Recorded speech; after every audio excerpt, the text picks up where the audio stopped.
Gabaritano, estamos de volta aí para o segundo tempo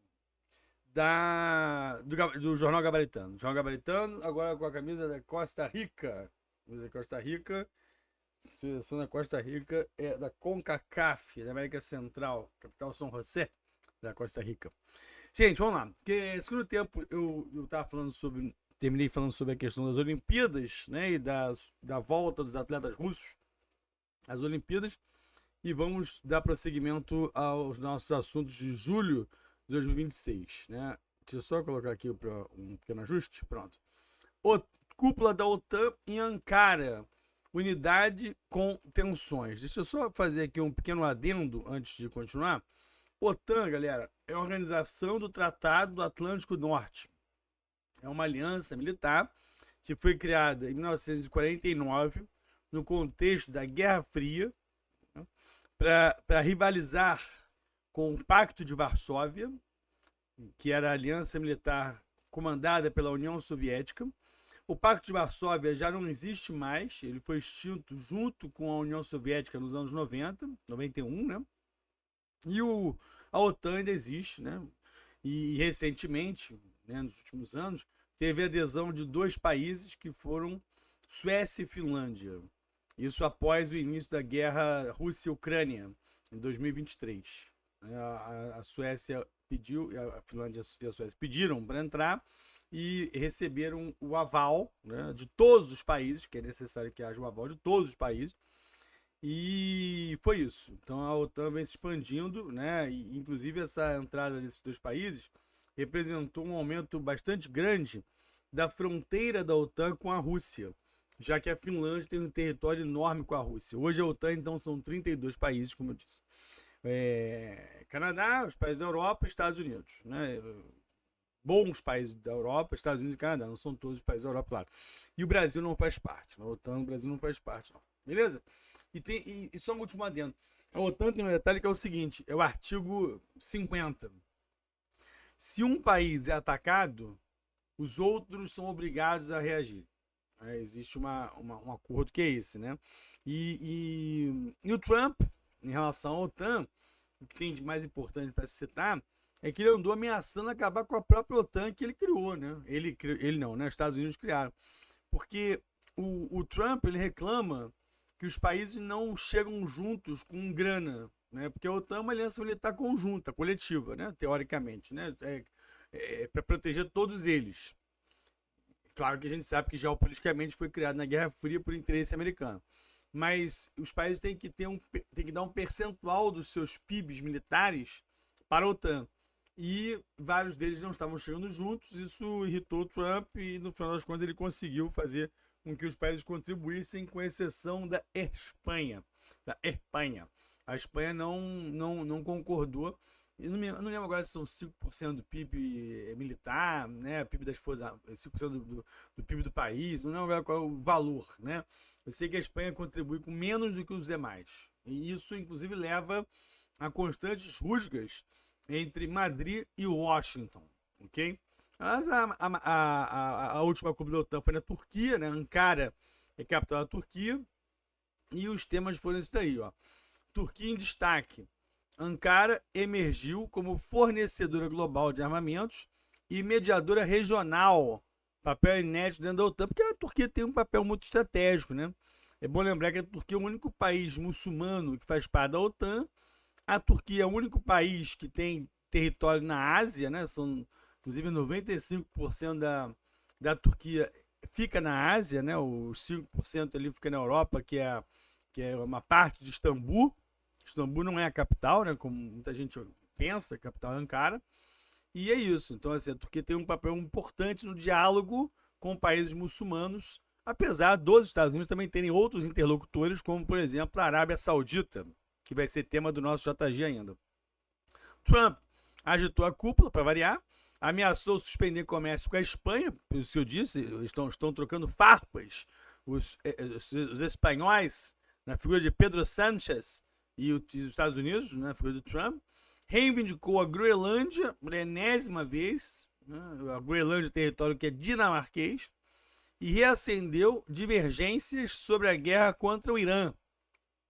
Então tá aí né, a questão envolvendo os temas mais importantes da OTAN, ou em inglês, NATO. Europa se reinventa. Líderes reafirmaram o artigo 5º. Eu falei artigo 50, perdão, gente, viajei aqui, artigo 5º mesmo. Enquanto a Europa acelera planos de autonomia militar frente às guerras na Ucrânia e no Irã. Isso é uma questão importantíssima de falar. Primeiro corrigindo o erro aqui, não é artigo 50, é artigo 5º.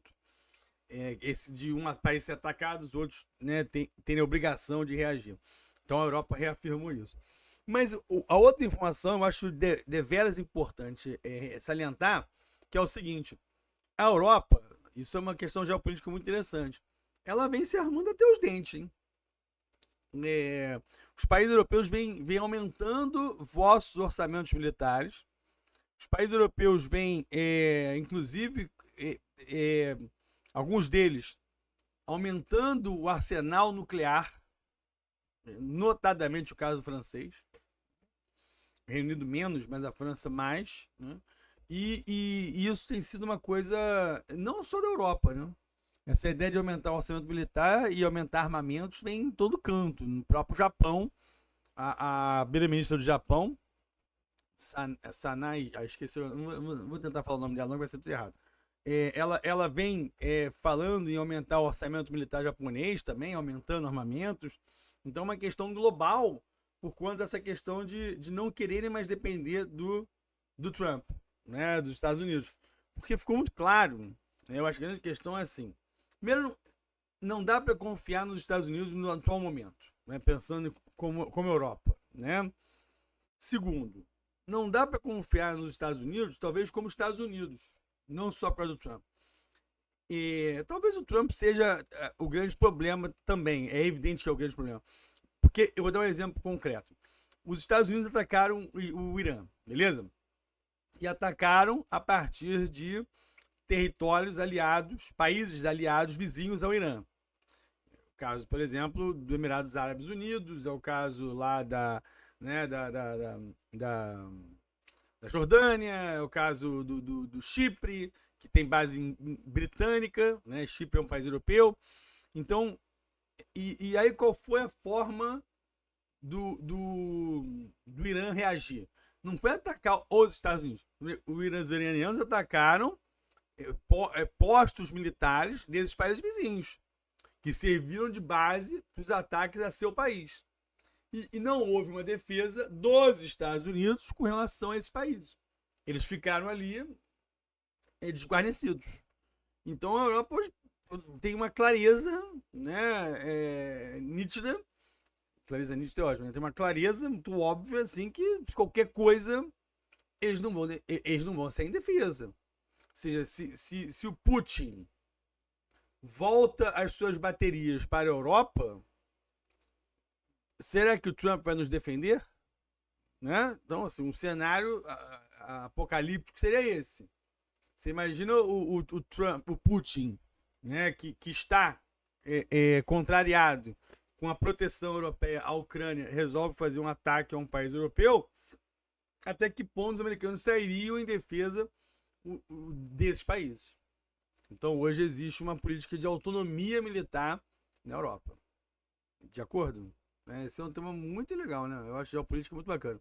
Mas daí o encontro da OTAN, bem que eu fiz besteira aqui, vou passar aqui a imagem, se eu conseguir fazer isso. Tá aqui. Memorando de Islamabad, capital do Paquistão. Trump declara o acordo acabado. Um acordo de paz entre Estados Unidos e Irã, mediado pelo Paquistão em Islamabad, capital paquistanesa, foi rompido em menos de 20 dias após sua assinatura, um colapso diplomático sem precedentes. A guerra voltou. A guerra voltou. Essa é a notícia, essa é a informação. A guerra entre Estados Unidos e Irã, ela está de volta, né, com ataques já acontecendo ao Irã, e também, né, o Irã já vem reagindo com outros países, beleza? E tá ali a notícia. Menos de 20 dias tempo até o colapso do memorando de Islamabad. 473 dias é o tempo que até o Trump romper o JCPOA, após assumir o cargo. Essa sigla seria em português Plano de Ação Conjunto Global, né? É a sigla em inglês para esse acordo que foi feito com o Irã. Deixa eu explicar melhor esse acordo, que talvez isso aí você não sabe o que é. Eu não sei se já falei em algum momento do nosso JG, mas é importante citar. Esse a gente chama de acordo de Teherã. Vamos falar mais simples, né? Tem um livro muito interessante sobre isso aqui, ó. Esse eu sei onde tá. Posso pegar? Só um minutinho, gente. Esse aqui é sobre esse JCPA que tá aí nessa sigla enorme. POA. Aposta em Teherã. Esse livro do Luiz Felipe Lampreia tem o Lula ao lado do presidente iraniano da época, Mohammad Ahmadinejad. Tá dando pra ver? Livro muito interessante. Esse é do embaixador Lampreia. Se não me engano, já falecido. Eu não quero ter matado o homem, não, mas eu acho que ele já faleceu, se eu não me engano. Nem sei. Agora também não vou dizer que ele morreu, não. Esse acordo é o acordo conhecido como P5+1. Foi quando os países do Conselho de Segurança da ONU, mais a Alemanha, firmaram um acordo com o Irã que o Brasil tentou fazer antes. Só que foi desautorizado pelos Estados Unidos na época do presidente Barack Obama e pela secretária Hillary Clinton, que disse que o Brasil não tinha que se meter nisso e tal, porque o Irã ele estava próximo de ter a bomba atômica, né? Ou pelo menos o Irã não abria o jogo, e o mundo inteiro estava preocupado do Irã estar próximo de ter a bomba atômica. Então eles negociaram um acordo que foi o seguinte: Irã, você abre as suas instalações nucleares para a visita da Agência Internacional de Energia Atômica, a IEA, que é uma agência, né, da ONU, que fica em Viena, na Áustria, e a gente troca por grana. Você pode vender petróleo, você pode ter acesso a teus dólares congelados em bancos europeus e, enfim, em geral, internacionais, na Europa, basicamente. Então você pega dinheiro seu e pode vender petróleo. E em troca você abre pra gente aí o teu país. Esse acordo, que tá nessa sigla maldita aí, JCPOA, Joint Comprehensive Plan of Action. Mas é acordo de Teherã. O Trump, quando assumiu, ele rasgou em 473 dias.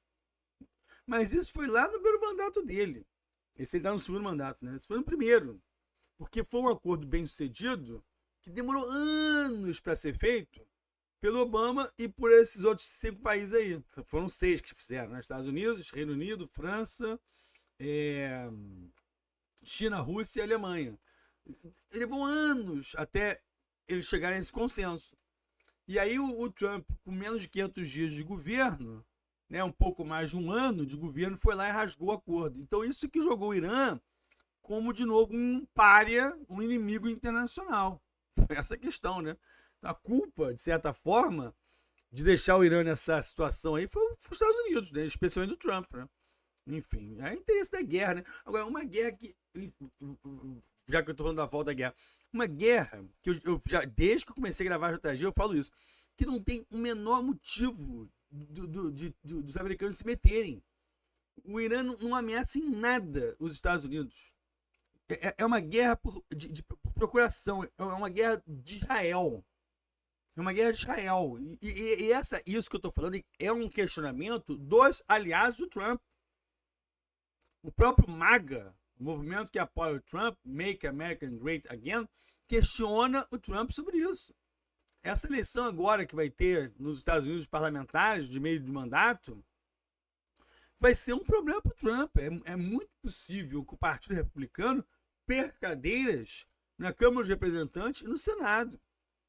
Porque existe o Trump chegou à sua impopularidade máxima.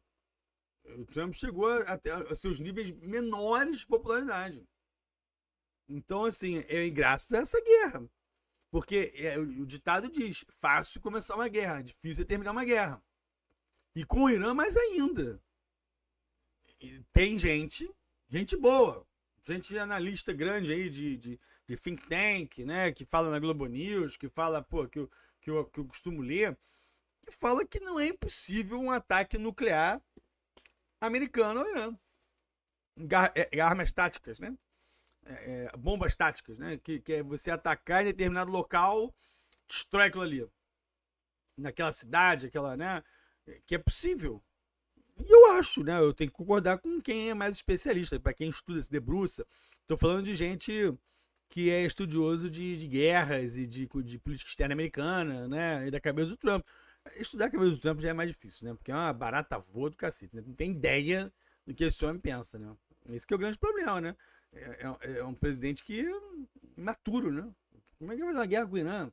Não é uma guerra contra o Afeganistão. Bem que a guerra com o Afeganistão durou 20 anos, né? Outra idiotice, né? Durou 20 anos para quê? Para o Talibã voltar ao poder, né? Em uma semana. Isso é outra discussão. Um outro JG pedindo. Quero um JG só de história. A gente faz aí. Você faz um pedido pro pessoal da produção. Continuando. Aqui, ó. 2 anos, 2 acordos destruídos, segundo o embaixador iraniano do Paquistão. O antigo, né? Esse maldito JCPOA, a Costeirã. E agora esse recente, né? Porque cessar fogo acabou, né? E as hostilidades voltaram. E aí, olha o que acontece. Vou baixar o mapa daqui a pouquinho pra vocês verem melhor, tá vendo? Tem um mapa aqui interessante de mostrar. Houthis declaram bloqueio marítimo à Arábia Saudita em Bab el-Mandeb. Bab el-Mandeb. Mar Vermelho isso, né? No dia 20 de julho de 26, as forças Houthis anunciaram um embargo marítimo contra a Arábia Saudita no estreito de Bab el-Mandeb. Em retaliação ao bloqueio saudita de portos e aeroportos do Iêmen, com base na lógica do olho por olho. Deixa eu explicar e depois eu mostro o mapa, porque não adianta muito eu falar só assim, né? Vou tentar explicar assim objetivamente. Os Houthis, eu gosto de falar Houthis, que eu não tenho uma pronúncia, enfim, tá todo mundo errado. Os Houthis é um grupo que é apoiado pelo Irã. Ele fica em que país, Orlando? Fica no Iêmen. O Iêmen é no sul da Península Arábica. A Península Arábica vem assim grandona. A Arábia Saudita é 90% da península. E no final você tem 2 países, chamado Iêmen, Omã. Né? Omã, capital Mascate, e Iêmen, capital Sanaa. Ali no Iêmen, você tem um estreito que faz com que os navios saiam do Oceano Índico e entrem no Oceano, no Mar Vermelho. E no Mar Vermelho, você vai subindo ali pelo litoral, costeando a Arábia Saudita e costeando os países africanos, até entrar no canal de Suez, que é no Egito. E aí você chega ao Mar Mediterrâneo. Então, o petróleo que é exportado pela Arábia Saudita, país riquíssimo em petróleo, ele se utiliza desse estreito, né, que aqui apareceu para vocês, tá vendo? O estreito de Bab el-Mandeb, para poder... Vou mostrar agora no mapa, que acho mais fácil de explicar, né? Deixa eu mostrar aqui. Deixa eu só mover o mapa, tá vendo? Aqui dá para você ver. Isso aqui é o Iêmen, beleza? Isso aqui é o Iêmen. Esse pedacinho aqui é o Iêmen. Aqui é o Iêmen. Aqui você tem o estreito de Bab el-Mandeb. Os Houthis fecharam esse estreito. Esse X aqui, tá vendo? Esse X. Como o Irã tinha fechado, agora vamos lá para o outro lado do mapa. O Estreito de Hormuz, que é esse estreito aqui entre o Irã e Omã. Né? Esse pedacinho aqui. O Irã fechou isso aqui. Aqui passa 20% do petróleo mundial e aqui passa 15%, né? Não tem um dado ali na frente, eu me lembro, não esqueci agora. Mas o fato é que os Houthis são aliados do Irã. Então, com uma política de apoiar o Irã, eles também fecharam esse estreito. Aqui em cima é a Arábia Saudita. Então a Arábia Saudita pega o petróleo deles, né, desce por aqui, passa por esse estreito e vai embora. E agora está complicada a situação. Entendeu? Então é isso que está acontecendo. 15%. Ali passa 15% do comércio marítimo global, não é petróleo. 15% de tudo. 20%, 20 bilhões é o custo anual em prejuízos ao setor marítimo durante as interrupções de 2025. E aí então há 2 frontes marítimos nessa guerra. Hormuz, já fechado pelo Irã, e Bab el-Mandeb, que está sendo fechado agora pelos Houthis. É um grupo que é apoiado pelo Irã e o governo do Irã é apoiado pela Arábia Saudita. Então o grupo não governa o Iêmen. Perfeito? Não governa o Iêmen. O Houthis é um grupo rebelde. Eles não governam o país. O país é apoiado pela Arábia Saudita, é outro. Inclusive a Arábia Saudita e Irã já disputam a influência no Iêmen desde 2011, quando houve a Primavera Árabe. Vocês lembram da Primavera Árabe? E lá foi derrubado o presidente do Iemenita, Ali Abdullah Saleh. Foi derrubado em 2011 e derrubado com o apoio do Irã. Né? Até o homem já morreu. E aí o país vive uma guerra. O Iêmen é paupérrimo, não tem petróleo, vive em guerra civil. Ali tem ataques piratas da Somália no vizinho, tem grupo terrorista. Então, assim, é um caldeirão. Né? O Iêmen é um caldeirão, coitado, do país mais complicados do mundo. Tá? Não visitem o Iêmen nesse momento. Foi o Iêmen, né? Não visitem o Iêmen nesse momento, que não é uma boa ideia.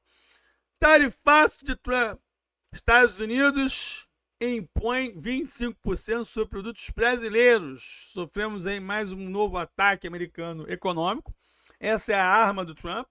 Ele se utiliza de tarifaços, para atacar seus pretensos rivais. Não é isso? Em vigor desde 22 de julho de 26, a nova tarifa de 25% dos Estados Unidos, baseada na seção 301 da legislação comercial americana, torna o Brasil o país que mais viu suas alíquotas subirem desde o retorno de Trump ao poder. A tarifa efetiva média saltou de 1,19 para 14,42. Então, ser 25% sobre a taxa imposta sobre quase 3 mil produtos brasileiros.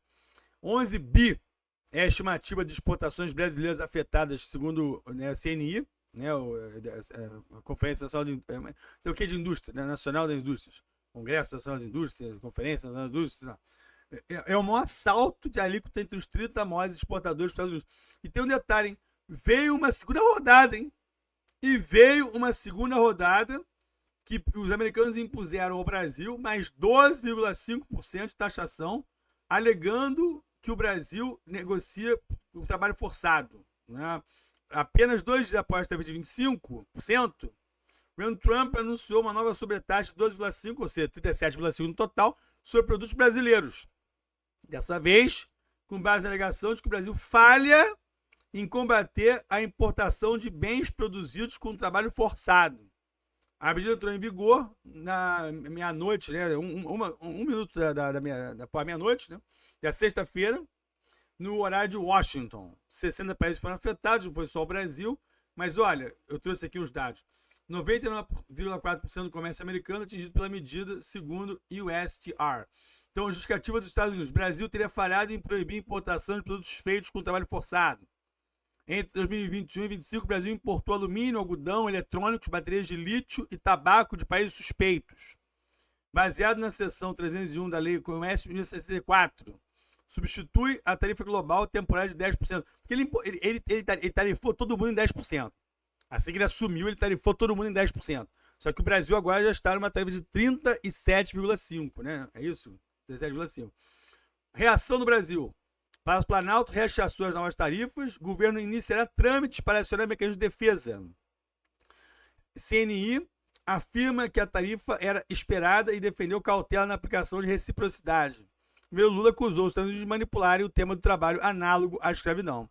E aqui os outros países que foram taxados também, beleza? Então, assim, só uma explicação que tem que ser dada, porque é meio óbvio, né? E a gente tá dando aqui no JG, e não seria diferente a nossa Confederação Nacional da Indústria, CNI, tá? Tá vendo aqui. Que é o seguinte, parte dessa tarifa é política, é ligada à eleição, é ligada ao apoio do Trump à candidatura do Flávio Bolsonaro, né? Não é à toa que a campanha do Lula tá agradecendo em parte a isso aí, né? É o tariflávio, né? Como chamaram, né? Esses outros 12,5 pode ser que esteja realmente associado a essa outra argumentação, já que outros países também foram taxados. Mas os 25 lá, outros primeiros, teve a ver com uma campanha feita pela turma do Bolsonaro. Isso inclui o irmão do Flávio, tá lá, o Eduardo, e o Paulo Figueiredo, né? Fora os outros, os influencers, Alan Santos, tá, ok? E isso tem sido um tiro no pé, porque isso não afeta os empresários comunistas do Brasil. Não, isso afeta o empresariado brasileiro como um todo. Isso afeta o agronegócio, isso afeta a indústria. E é bom lembrar que o Brasil tem uma relação deficitária com os Estados Unidos. Então não se sustenta o argumento de que o Brasil deve ser taxado por questões econômicas. E quando o Trump assumiu, ele taxou todo mundo em 10%, porque ele argumentou que ele toma prejuízo de todo mundo. Não é verdade. A relação dos Estados Unidos, deles com a gente, é superavitária. Eles têm superávit com a gente. A gente compra mais do que a gente vende. A balança nossa é desfavorável em relação a eles. Então, essa argumentação não se sustenta pela economia, pelo viés do comércio. É uma questão política. Entendeu? Por isso o governo Lula está, de alguma forma, festejando, porque nas últimas pesquisas vem aumentando a diferença entre Lula e Flávio, porque muita gente tem se posicionado, e aí, quando falando muita gente, é a própria Faria Lima, né, os próprios industriais, os próprios agronegócios da vida. A direita, o centrão, representado pelo Caiado, né, especialmente o Ronaldo Caiado, vem batendo no Flávio Bolsonaro. Não estão batendo no Lula nesse momento. Porque a oportunidade é tentar tirar de cena esse candidato que está meio cada vez mais cavando a própria cova. Estou falando de banco master, nada disso não. Estou falando dessa questão em relação aos Estados Unidos. Para poder ter um candidato da direita mais viável para bater o Lula. Porque senão vai ser quarto mandato para o Lula. Pela situação que está se desenhando. Porque é a mesma coisa de atacar o... Vou comparar o Lula com o Zé Atolá. É a mesma coisa que você comparar o ataque ao Irã. Você fortalece os ayatollahs. Você atacar o Brasil e... Marlon, mas isso aí é você que está dizendo. Não! Os caras se vangloriaram de estar impondo tarifas ao Brasil. Nós conseguimos um lobby junto à Casa Branca para taxar o Brasil. Tiro no pé foi deles lá. Não é meu, não.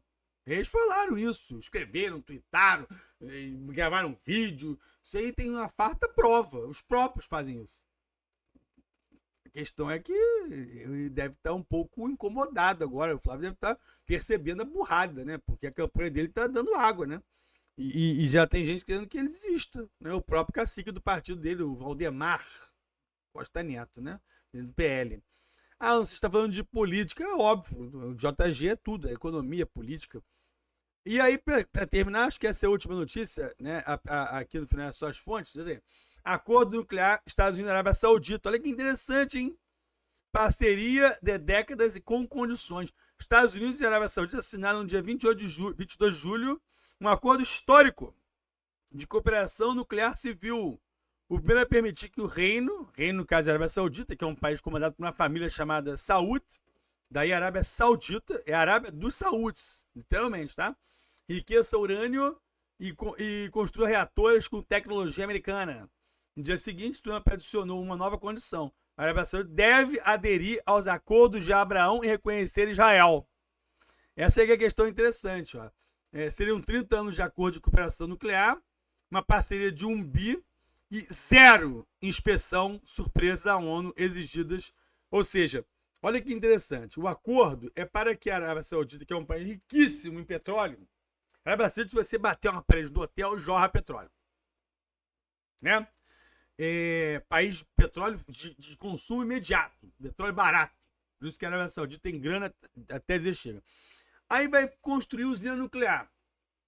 Pergunta, a Arábia Saudita tem necessidade de ter usina nuclear? Não tem. Né? Beleza. Não ter visitas da IAA, a Arábia Saudita, para inspecionar as usinas, cabe que tipo de desconfiança? Que essas usinas, que vão estar enriquecendo supostamente urânio para a energia, podem estar enriquecendo urânio para quê? Uma bomba. Pô. Isso aí é o que o mundo se questiona. É o que o mundo questiona. Por que teria 0 visita da IAA? Por que a IAA não poderia visitar, como, por exemplo, foi o caso do Irã? E aí, olha como é que a coisa, né, vai se desenrolando. A imposição americana é que a Arábia Saudita reconheça o Israel. Ainda tem isso. Israel e a Arábia Saudita são rivais históricos pela questão, né? São rivais, mas não são tão rivais, assim, né? Tem mais rivais do que a Arábia Saudita, mas é um país muçulmano, é um país sunita. Apoiar Israel é isolar mais ainda quem? Irã. Isolar mais ainda o Líbano e o Hezbollah. Isolar mais ainda outros países que realmente se opõem a Israel. Né? Então é uma questão geopolítica muito clara aí, e uma questão que gera uma discussão muito forte, que é, e se a Arábia Saudita resolver fazer bomba atômica? Perfeito? Que não vai ter visita. Gente, o restante aqui das fontes ficam à disposição dos senhores, perfeito? Se quiserem pesquisar onde foi que eu tirei boa parte dessas notícias, estão aí. Só você achar aí a imagem, quiser, quero ler mais sobre o tema, tá aí direto toda a notícia JG de julho de 2026. Eu espero que vocês tenham gostado do jornal desse mês. A gente volta mês que vem, se tudo der certo. Fortíssimo abraço, um beijo no coração, bons estudos. Valeu, galera!